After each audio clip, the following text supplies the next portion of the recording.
This is Marketing Jam, a show featuring the brightest minds in marketing. Marketing Jam is brought to you by Cyber Impact, the email marketing platform made specifically for Canadian small businesses. Go to cyberimpact.com/jelly, create a free account, and start sending CASL-compliant promotional emails in just a few clicks. Well, I want to welcome you to the next episode of Marketing Jam. I'm very excited because we have Mike Morrison here from Mike's Bloggity blog, amongst many other things that you're going to learn about. And Mike brought a friend with us here today. Why don't you introduce your friend for everyone? Yeah, this is our hi Darian. By the way, how are you? Hi, Mike. This is our friend, my friend Boogie. We adopted him about like a couple months ago, 5-6 weeks ago, I guess, and he's adjusting to cold Canadian climate. But he's my He's my third coworker. That's amazing. That's amazing. And those of you that are listening on audio, Michael has a beautiful white dog sitting on his lap for all to see. And I actually, in honor of you today, Mike, I have my mug, this mug here, my cat mug, just for you. I love that. Yeah, my second coworker is my cat Mindy. So, so I appreciate that. Here, I'll just put Boogie down so he can. If you have questions for him later, you just let me know. Perfect. Thank you. So to jump right in, Mike, I always like to ask, in good Marvel movie fashion, what is your origin story that brought you to where you are today?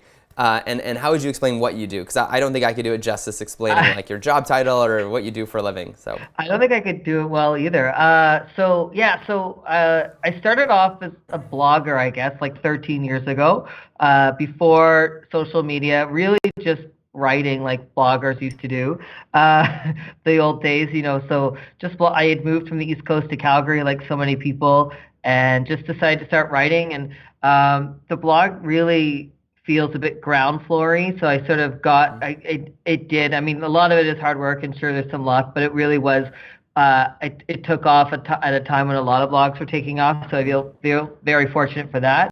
And then I've been full-time on the blog for 5 years. This is year 5 that I've been making a full-time living at it. And then it's also expanded to do a couple different things. So I run digital marketing conferences here in Calgary and Halifax called Social West and Social East. And I run, I've been to it. I've seen it firsthand. Yes, you've been a jury member for us, and you've spoken at it, and and I also run. I have a guide to biking in Calgary called Calgary by Bike, and I do some speaking here and there, and it's just a bunch of different things. I actually just hired my first full-time employee 5 weeks ago. That's not Boogie. I got Boogie and my employee the same week,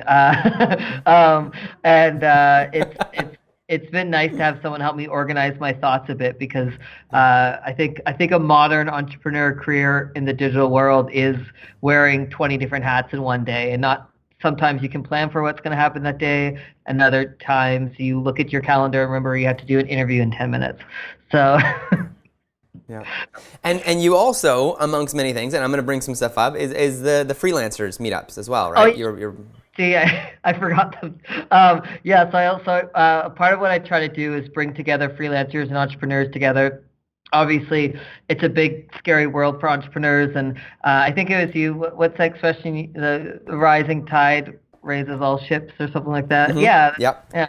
That's your philosophy, and you've definitely taught me a lot about that. And so we do, with my friend Kate Kusi, we do freelance parties, so freelance Christmas party, and because we're in Calgary, we do a freelance stampede party.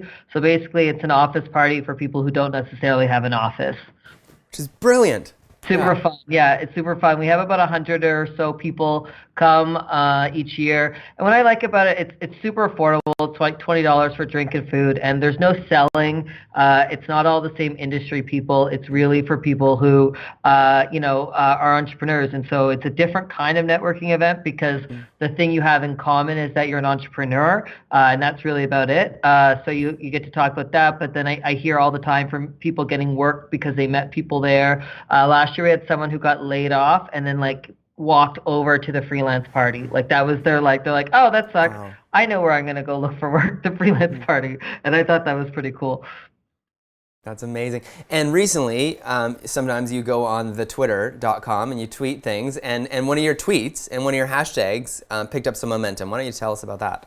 Yeah, so I use my voice a lot, I think, for politics. Sometimes too much, maybe, sometimes not enough. But yeah, so I'm certainly not afraid to sort of try to balance being a business owner and also making sure that people, are aware of certain things happening in the political world, I guess you could say. So I start here in Alberta. It's always a very interesting province to live in politically, and so I started a hashtag called Not Angry AB, and it was based on a politician, sort of trying to say that Albertans are furious, Albertans are angry, and I've lived here for 13 years, and I'm not furious or angry, and so honestly, it's so funny because I mean, in your world and my world, we could sit around for days, weeks, months trying to plan a hashtag to go viral or to whatever, and it wouldn't.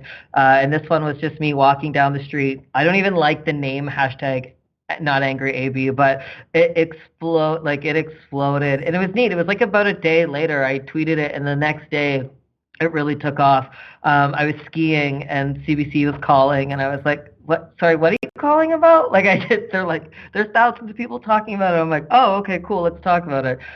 So that was really interesting to see, and I mean, that's sort of a taste of old social media where things sort of accidentally take off. I really liked it. So, and it gave people a chance. I think social media can be a super positive space, but it can also be a place where people feel scared to share their opinions.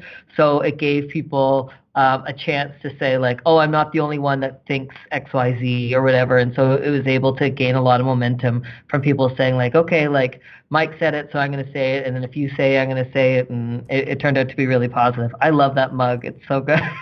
Thank you. Thank you. Yeah. That's awesome. So tell me about your phone. You're a Pixel user, keeping it real on the Android. Yeah. Pixel 3. I've had Pixel 1, 2, and 3, and now I have the Pixel Book. What else do I have? Is that it? I have the Google Home, but I'm not a fan of it. I have the Pixel Stand. Yeah. I unplugged the Google Home because I thought it was a bit creepy, but now the Pixel Stand is the exact same thing, but I really like how it charges my phone, so I think this is how they're going to get us, Darian. They just find this little thing, and anyway, yeah. No, I'm a big Pixel guy. I switched when the Pixel 1 came out. Apple was getting way too expensive for me, and I hate how their wires fray. Like, it's the stupidest thing. Like, fix it. It's so stupid. And I don't know, in a way, I wrote a blog post about it back then, but I just felt like Apple was getting a bit too like comfortable with like, oh, we'll just create this thing, millions of people will buy it, and millions still do. Like it's been a very unsuccessful silent protest, and but and all I've done was just switch from one multi-billion-dollar conglomerate for another one. But I don't know. I really like Google's branding, and I use it. I just switched to G Suite for my company. Yeah, it's confusing though. I need a little tutorial. It's been hard to switch over, but yeah. Does Jelly offer G Suite tutorials? I don't know if we do tutorials. We do set all of our clients up on G Suite, and we do recommend it as the best email software and tools that go along with it. Okay, I might have to reach out to you soon. On your phone, Mike, what are the apps that you can't live without, both professionally and personally? Here's the thing. I'm so boring. When people talk to me about apps, I use the native everything. So like, I use Twitter, I use Instagram, I don't really delve too much. I also find it's weird. Like there's some apps. What's it? Spark Camera is an app that I just want. It's an Apple app, and I just every week I'm like, come on, Android, do it. So like, I'm just looking right now. There's a lot of food. I order a lot of food. I'm a very boring app person. I don't know. Apps haven't really worked their way into my life yet. And even my boyfriend, like he doesn't have a single game on his phone. Like I don't know. Like I think we're just obsessed with news. So we're just reading news all the time. I do use Snapseed for photos editing. I know that's pretty common. I'm a very boring app person. I'm sorry. That question is a dud for you. No, it's great. No, everyone's different. So what about podcasts or e-newsletters that you subscribe to and follow on a daily, if not weekly? Darian, I'm the worst. Books that you'd recommend, magazines maybe? Is there a wizard in it? No. So podcasts. So my thing is inspiration doesn't do well for me. So I don't.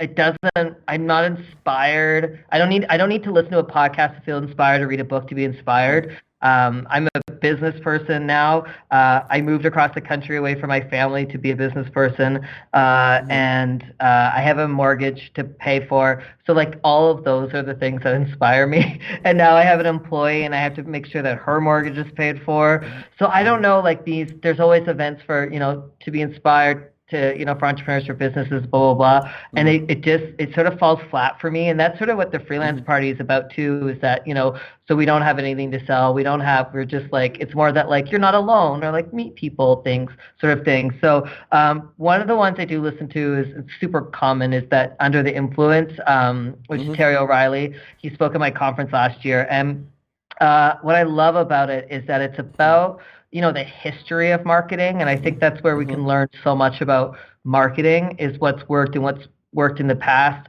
Not necessarily, like I always say, if someone's looking to hire a social media manager, like I would rather hire someone who's been working in marketing for 15 years and I'll teach them how to use social media, than necessarily someone who's like, I know what Snapchat is, and like then you have to teach them marketing, because there's two different things. One is how you get your message out there, and one's the tool to get that message out there. So yeah, so I love Under the Influence.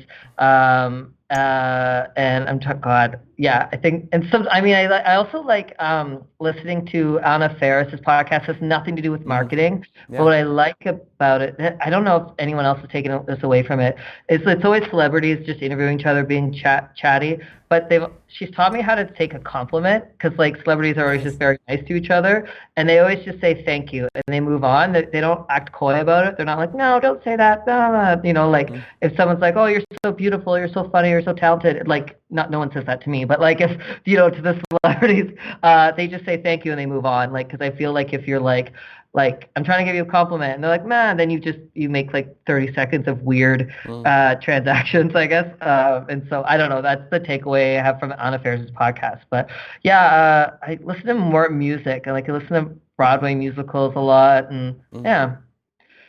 It's very cool. Very cool.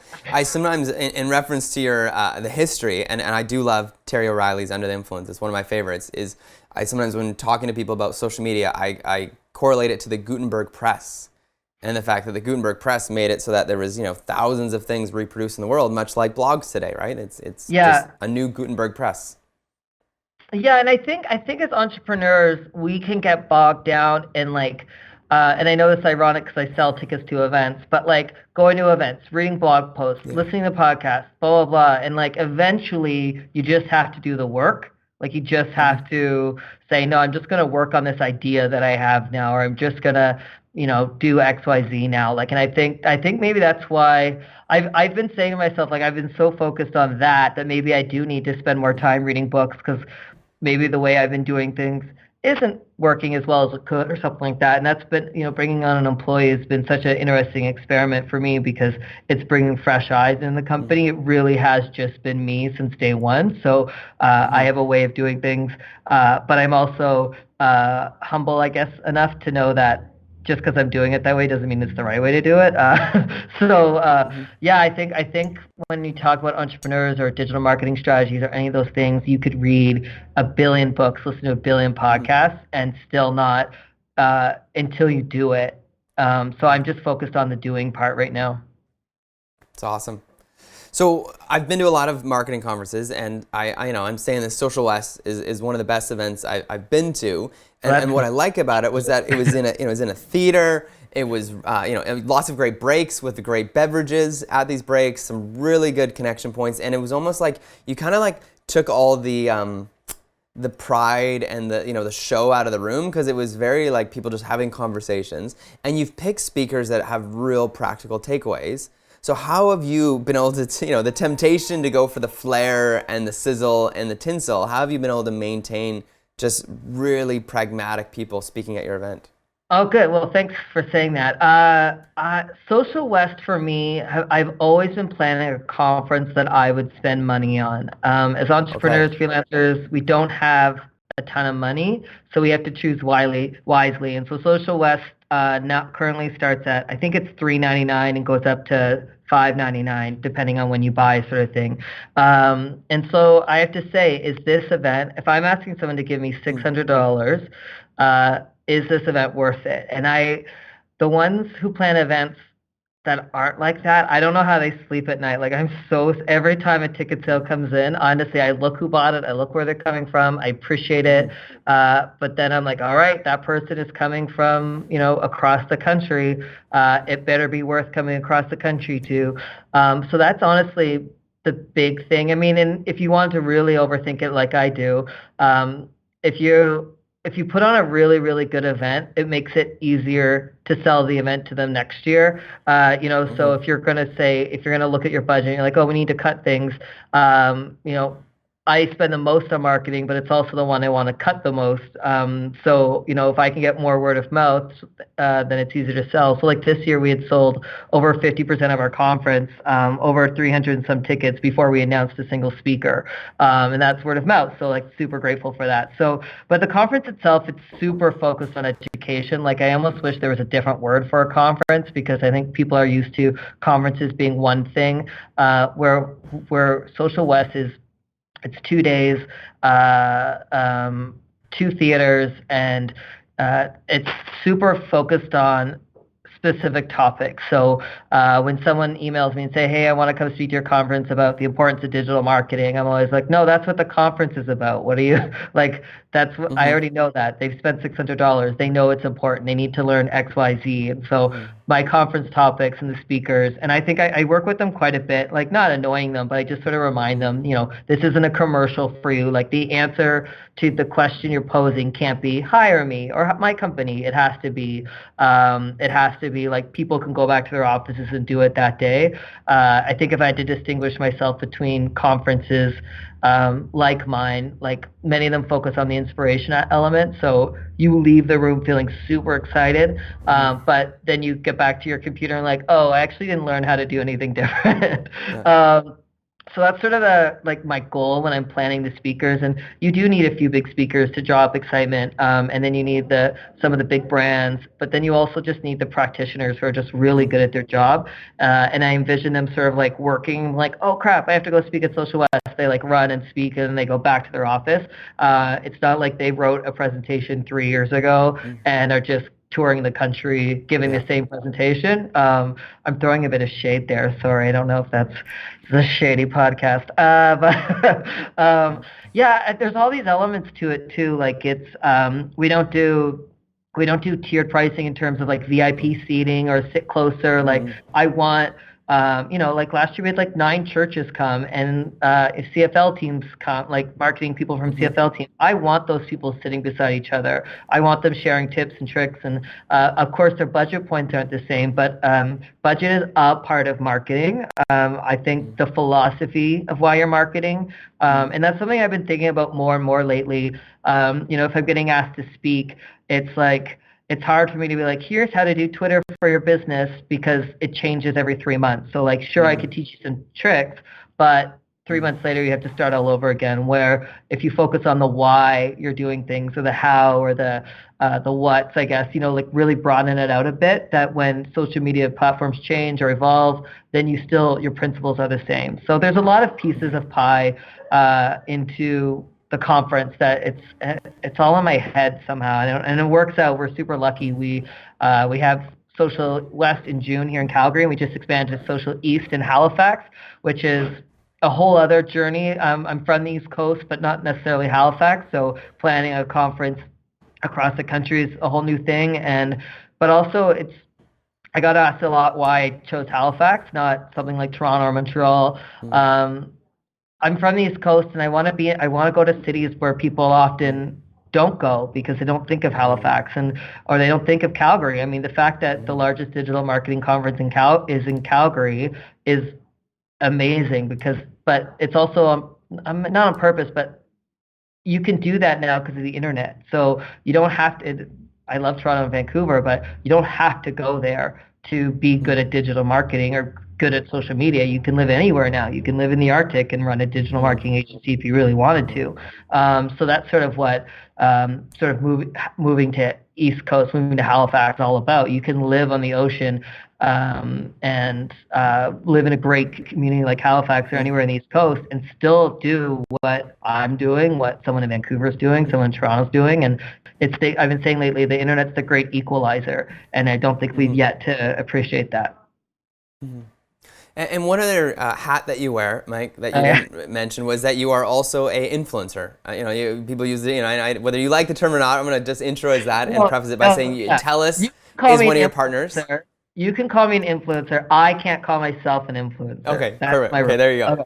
Perfect. So why don't you tell me your take? Like you work with TELUS and many other organizations. Maybe tell me some of like the best parts of being an influencer and maybe some of the things that frustrate you the most about the industry of influencers. Yeah, I mean, influencer marketing, I'd say I've been in it from the very beginning in terms of online influencer. I mean, there's always been influencer marketing. We just call it influencer marketing now. But like when someone in the soap operas in the 40s was holding a box of soap, that's influencer marketing. So I've been doing it. I guess it's been contributing to my salary for 10 years or so. And it peaks and valleys. Some months I have lots of jobs, some months I don't. Some months I'm like, okay, that's done. Snapchat's going to wipe me out. And then I sort of persevere. Now it feels like Instagram is, but as Instagram sort of gets, as people realize all the things people have done to mislead their Instagram audiences, it's sort of been nice to be sort of this consistent voice. Like I've had clients be like, hey, we're just going to go focus on Instagram now for a while. And I have an okay Instagram audience, but it's the last one that I sell. Like it's my last one. Like I just have fun on it. And I'll do sponsored posts on it. But I like to think I have way more control of my Instagram than commercializing it. So companies will lead to be like, oh, we're just going to work on Instagram influencers. And I'm like, okay. And then like 6 months later, they're like, hey, you still around? I'm like, yeah, I'm still here, like doing my thing, the blog, the Facebook, the Twitter, the Instagram. Because I think that's way more impactful than just one Instagram post. But it's the good things is when when a company sort of says to you, hey, we have this key message, let's develop it together. I find so much by the time the pitch gets to the influencer, it can be so far removed from anything I would ever talk about that it's like, well, why wouldn't you bring me in the beginning? Like bring me in the very beginning of the discussion. What happens, I think, and you would know a bit more because you're on the agency side, but agencies and work with a brand, develop this whole campaign, and then when it's finally done, they say, okay, now let's reach out to the influencers. And you're like, but why don't you bring me in earlier and I can help you? Because like you might think you know what my audience is, but I 100% know what my audience is. And I might be in your mind as you're developing this program, but like you also don't know the other things that I'm working on. So it's like, oh, I'm actually doing this in June, so it ties in great with this in July, and then it can work, so I wish they would bring the influencers and the content creators in sooner than they do. It gets so hard by the time that it's done to maneuver the message in any way that they're just like, can you just say this? And you're like, no, I can't because it's not going to be effective. Like if I say XYZ is great and I haven't had time to like warm up my audience to this idea or things like that, because I'm not, like if you follow Mike's Bloggity, 10 things that I love, my pets, traveling, that I bike everywhere, tech stuff. I love, things like that. I have my identity. And so if you approach me with this thing, you have to trust me that I'm going to figure out a way to incorporate that thing into my message so that it actually works. Because the whole point of this is that it works. Because you're going to ask me for the results. And if they're not good, you're going to get mad at me. So it can cause a lot of stress. And like I have good case. Sometimes I've things that work and I'm like, okay, let's do it. Let's keep thinking about influencer marketing. And then other times I'm like, no, that's the last time I ever do influencer marketing. It's too painful. It's too frustrating. But like I did one recently with a company called Job Jar, which is like you post a handyman job and handyman pitch on it, or handy persons, skilled doers, they call it. So So they pitch it, and so I've been thinking about this idea in my head for years of what I want to do in my home office was turn it into like this cat cafe. So use IKEA boxes. So I was able to use that sponsored post to build this cat cafe, but it just worked on so many angles because like people know I'm not handy, so there's lots of people like me, and that's the thing with influencer marketing is, and then you get into micro influencer marketing, like if you want an influencer to be successful, they can't speak to everybody. So like I have to speak to a certain amount of people, and there are people like me who have 4 screwdrivers and a wicker box under their bed, and that's their only tools.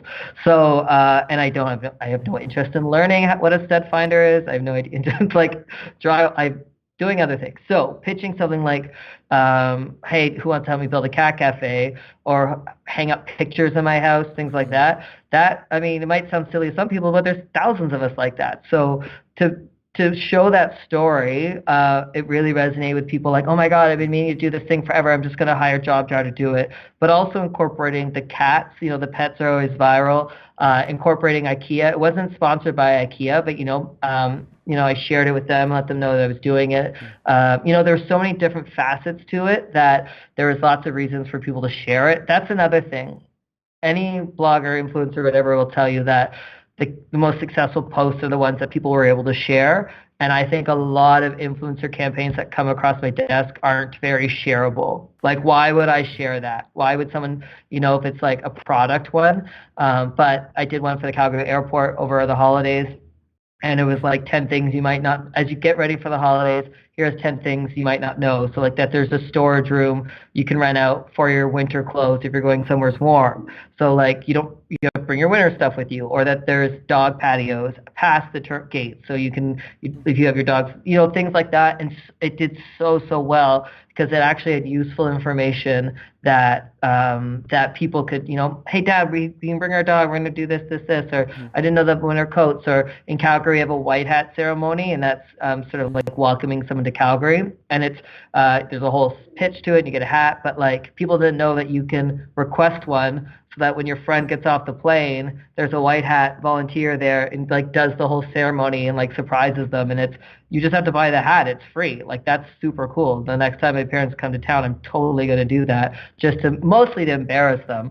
But it's just neat. Like anyway. So I think that bringing in influencers earlier, trusting us a bit. The ones where people trust me are always way more successful than but we've had 300 hours of meetings of this, and we think this is going to work. And you're like, cool. I've been doing this for 10 years. I know it's going to work. Because the end game is that we're all successful. So it's that your client, your brand is happy, your boss is happy, and that my audience is happy, and then I get money in my bank account, so I'm happy. There's ways of all of us being happy. We just have to cooperate a bit more. Michael, I need to ask, when you're given something like as a gift, like from a brand, versus given something and then paid money, I'm just curious about your thoughts, just in light of Fire Festival and the whole disclosure and FTC. Does an influencer blogger need to disclose on both cases, like one where he or she is paid and one where he or she is given a gift? Or what do you call those gifts? You technically have to always disclose by the Canadian Advertising Standards Council. There's a document. Anytime you're given something, that document isn't great. Even though it's new, there's a lot of loopholes and a lot of problems with it. But it gives you a base. It gives you a start. I'm an old man when it comes to this stuff. I'm a traditional, I have an audience because I just grew it the organic way on social media, and so I don't mind telling them I got something for free or I was gifted something, because it's not necessarily my business model to get stuff, so it's not like I'm not trying to disillusion anyone. I'm not trying to make them think I'm famous or rich or anything like that. So press trips, I always say press trips, hey, I'm here for a press trip. But one of the things I try to do is I don't ever really want to stay. I mean, I want to stay in the nicest suite, but that's not authentic to the people. If I think of who my audience is, no one is going to spend $600-700 on a hotel because I stayed there. So I don't want to. stay there. I mean, again, I want to stay there, but if it's going to be telling the story of whatever, you should go to the mountains this weekend or whatever, it has to be a bit more real. Like when I see those press trips where it's like the 5 best places to stay in Mexico, and it's like, well, those aren't the 5 best places. Those are the 5 best places that hosted you. So I guess I look at it. I'm a bit more cynical about it. But also creatively, like bloggers and influencers, I think the reason they don't share what's been given to them is because they think their audience won't care. But like, I care more that my audience would think that I'm lying to them. Like it's very, it's part of the game. So if you're on Instagram and I post something, that's fine. Or you post something that's sponsored, I don't care. Like, but as a creative person, I see it as a fun challenge. So like I have to get you to like this chocolate bar. And you don't want to like this chocolate bar, so because it's an ad. So I think it's sort of fun to try to come up with creative ways, as opposed to, because I mean, people watching, I'm no supermodel. I'm just a very normal person. So like I can't rely on my looks. I'm not an amazing photographer. I'm just a normal person. But I think there's way more normal people than the type of person that is being portrayed on Instagram. And if I think of people that I want to, if they choose to follow me and they're going to stick around, they're going to be, they're going to see my evolution of my life, not just this one look that I keep presenting them, this one idea of who I am. So always disclose, and then just take it as a challenge. Like take it as like, okay, I lost them because I told them it's disclosure. I mean, maybe you lost them, but how do you get them back? And I think it's sort of fun to try to think about how to do that in 260 characters. There's the whole story roller coaster in one Instagram post or one tweet or one Facebook post. But if anyone wants to take it from me, I mean, I've been doing this for a very long time. And my business is only growing, and I've been doing sponsored posts for a very long time, and I've always disclosed, and it's fine. Like, no, my audience really doesn't care. They really are used to it, because we're all doing it. It's way we make a living. But I think you start losing that audience if you start talking about things that aren't real to you, that aren't authentic to you. So like, I'm definitely not a foodie. I go to very few food events. If I go to a restaurant opening, I'm telling the story of the restaurant itself. So like, hey, this place is gluten-free, or it's made in Alberta, or it's a chef that went through a hard time and is now doing this or whatever. Like, it's not, I'm never like, oh my God, this foie gras dipped in blah. Like I can't even, if I wanted to make up a sentence right now for you, Darian, as an example, I couldn't. Like I just love food unabashedly. So knowing that I'm not a foodie, but like when I see a fashion blogger at a food event or a food writer at a fashion, like I don't get it. Like I'm just like, what's happening there? Like I don't know. And what would you say the best from like a brand or an agency, the best pitch you've ever been given, as far as like, what did it look like? What do you suggest for others? Well, the thing that I remember the most was there was a campaign with Ford, and I'm very lucky I got to do some trips with Ford and GMC and Chevy and a whole bunch of different ones. But there was this truck coming across the country, and there was like different bloggers using it the whole way. And I said yes to it because it was a cool opportunity, and I like, Ford as a company and stuff like that. But the second I said yes, I was picturing this truck coming, and I was like, oh my God, I'm not a truck person. I'm gonna get destroyed on social media for being inauthentic, and it's never against trucks. It's just I'm the downtown Calgary bike walking guy. So it's like, it just doesn't fit with my personality at all. And I don't think a lot of people who are like, yeah, trucks, are following me. So like, anyway, so I went to the car dealership. It was my turn to pick it up. And for my leg only, they had switched it to an electric car. And I thought it was I was like so smart, because that's such an easier story to tell. And I didn't tell them that. It was like them just anticipating, that, Mike in a truck doesn't necessarily fit. And so getting there and having an electric car, then being able to answer people's questions about electric cars. And it was lime green, so it was really fun to take photos with in the prairies. And that to me was just a really solid one. Like, it just lined up really nicely. And then, I mean, I did a truck one a few years later, just recently, I drove around the Arctic Ocean a bit to Tuktoyaktuk, and a few people were like, "You're not a truck guy." I'm like, "How else do you get to the Arctic Ocean?" Like, I'm like, like I was like, it fits my brand because it's the only way to get to the Arctic Ocean. So it's not like I got a bike up there or Uber up there or things like that. So having a bit of fun with it. One of the things too, I think, is when people say things like that, like write them back, like give them some context too. If you made a decision that people are questioning, write them back and say like, "Hey, this is why I did it." Like, or like, yeah, send me a note if you have more questions, but like this brand is super cool, or they donated money to charity for things like that, so I wanted to help them out, like things like that. The other thing too is I just did a LinkedIn post about it this week. I was at doggy spa this weekend, and they said like, "Oh, thanks for always saying nice stuff about us without us paying you." And I've had a few businesses say that to me recently, because almost every day on one of my social media channels, I'm posting about a business, a cool thing I found, whatever. And what's happening now are supposed influencers. And again, I always say, if you have to say you're an influencer, you're not an influencer. So it's a marketing term put upon people like us who are paid for our influence, but to go around and be like, I have influence. That's a very weird thing to say. Like to believe and think that you do, and also believe and think that people want to know that. Uh, so, they say people are walking in and being like, hey, your store is really cool, your restaurant's really cool. I'll say that I like it on Instagram for $50. And like you're approaching these small businesses who are just trying to get by. You believe that you have an audience that cares about what you say. So why don't you just want to post about that cool business? Like that should be your number one goal should be creating content for an audience that you care about and that cares about you. The money, of course, is great and helps with stuff like that. But like also is $50 helping with anything? Like you're just like that's a lot of work if you're walking around a neighborhood trying to get $50 here and there.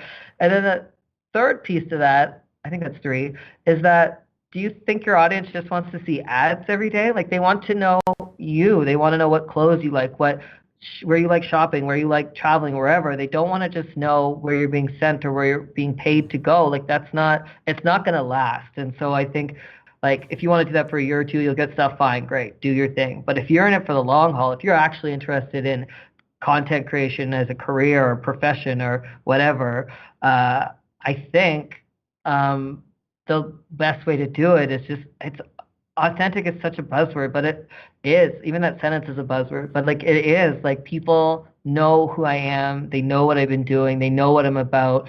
Even the politics side of it, so many times they're like, oh, I don't want to say anything, but like good for you. And I'm like, why don't you want to say anything? Like influencer marketing and content creation is about being who you are. And so if you care about something, like who cares if it's controversial? Like if that's who you are, that's who you are. I don't want to hide any part of me. And even I had someone on Facebook yesterday because I said a few weeks ago, I said, hey, we have an election coming up here in Alberta. I'm not going to like spam you with my Facebook, but I am going to use this because I've generally left my professional Facebook politics free, unless it involved like me personally.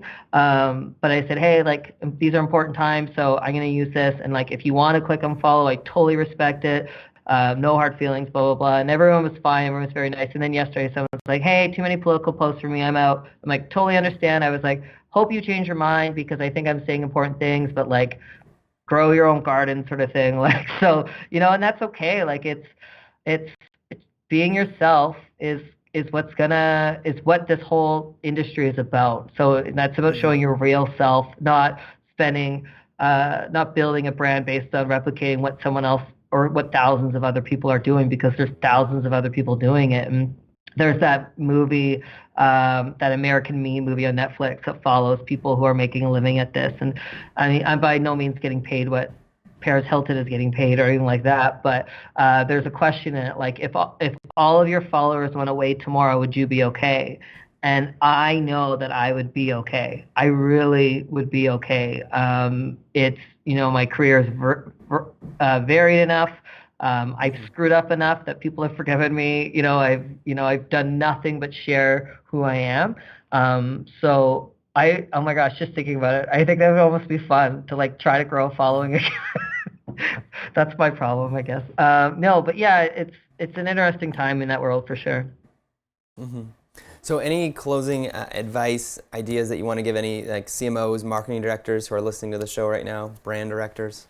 I mean, a few of my friends who have similar roles in that, to the ones you just listed, have been reaching out to anyone that could be labeled as an influencer in the cities, and they've been taking them out for coffee, and they've been building profiles and being like, "Hey, who are you? What do you like? And then, I mean, one, they're trying to get a sense of if that person's real, if their audience is real, if they want to align their brand with them, things like that. But also, you don't have to pitch the same people all the time. If the same 20 influencers show up at every restaurant, it's not effective. It's not impactful. I'm super interested in this world of micro influencers. So it's choosing different people. When I went on the Chevy trip to Tuktoyaktuk in the Arctic, I was the only sort of traditional online media person there, which is so interesting because I used to be the only online media in a room full of traditional media, and now I'm like the only online media in a room full of like. So there was a guy that owns a clothing brand. There was some photographers, some skiers, a woodworker with a big following because he uses his truck for wood. He has like 100,000 Instagram followers, and it wasn't influencers. I was the only one there that could be like deemed that traditional thing. And I was like, the press trips are always great, but that one in particular, I was like obsessed with sitting down with the marketing team and being like, how did you find these people? Like, this is so cool. Like, I just found it really exciting. And I've been thinking about posting, and I guess I'll just say it, but I've been thinking about posting, like, I challenge PR companies or agencies to delete their influencer marketing list and find new people. And like maybe that wipes me out. Maybe I lose money, or maybe it renews your faith in me. And you're like, oh no, we did like working with Mike or whatever. Like, let's work with him more. Or let's narrow down, But like, I feel like the list has been the same for a long time, and the only new growth is the same type of person. So like, erase it. And like, is there a cool person that owns a record store, an independent record store? That's your influencer for a music festival. That person has way more influence than I do over a music festival. Or if you have a vegan product coming, like, pitch me if you want. I'm interested in veganism, but like my following isn't vegan. So like, find a vegan who has 200 followers. They have way more impact than someone like me with, whatever I have on Instagram. I don't even know what I have on Instagram. That's terrible. I'm a terrible influencer. It's. I hope they change it up. You don't have to do what's been done, and it's changing so quickly. But like, also, I'd say lastly, sorry. To those people that work in those companies, look at what they're clicking on. Look at what they're being influenced by. We tend to separate. We tend to think this audience is this like group out there that is just going to do whatever they're going to do, but we forget that we're also that audience. So like, when you're on the bus on your way home, or you're stuck in traffic, or you're sitting in front of the TV on your phone, like, what's influencing you? What's working? What's not working? And I guarantee that what's working is the ones that feels like they're talking directly to you, or something relatable, something personable, and find those people that are doing that. But it doesn't have to be people who identify themselves as online media. Now is time to change the game up, and Chevy was the first one I saw that did it, and I just think it's the coolest thing, and I'm super excited to see other people do it as well. That's awesome. Well, everyone, this was Mike Morrison, Mike's Bloggity blog, Social West, Social East, etc., etc., etc. But Mike, you truly are a visionary. You see things, and not only are you a visionary, but you actually get stuff done. And it's one of my favorite things about every time I'm in Calgary and seeing you is that you encourage me, you motivate me, and you are a generous, generous person. So I appreciate the spirit in which you live and the spirit in which you help others. And you always challenge the status quo, which I like. Like, you actually you're willing to sacrifice for the better good, which I think other people are so busy chasing something that I love that you actually take a moment to pause and question, to say, okay, what's actually going to help people around me? So I really respect that about you and admire you in a lot of ways. So it's been a gift having you on the show. Can I compliment you for a second? So for your listeners, how you and I met, because I announced Social West, and like within like 4 hours. You're like, hi, my name's Darian. Let's meet. And I was like, I have an inheritance for you. I am a prince from Nigeria. No, you got that email, and you were. I was like, why is this person I don't know being nice to me? And that shouldn't be shocking. That, like, I shouldn't be shocked that someone's nice, but I was. And, like, since then, like, I really do think a lot, like, what would Darian do, or what would he say if I did this, and things like that. And I just think you are also setting a standard. And anyone that, like, is interested in marketing or, you know, speaking or anything like that, really just keep following you, because I do, and I just think everything you do is super awesome. It's fun. Well, thanks for responding to that email. You could have just ignored it and thought, "Who is this weirdo from?" I think you. I mean, you've been so generous with everything. I don't know. I really don't know if the events would be as successful as if you hadn't sent that email. So I thank you so much. No, it's been fun, man. So appreciate you coming here. I know you're in Calgary and we're in BC, so that thank you, Skype, for being what you are, and thank you for joining us. On those that are watching, I'm glad that we also got to meet your dog, which is so special. Yeah. So, all right, thanks everyone for joining us, and we'll see you next time on the Marketing Jam.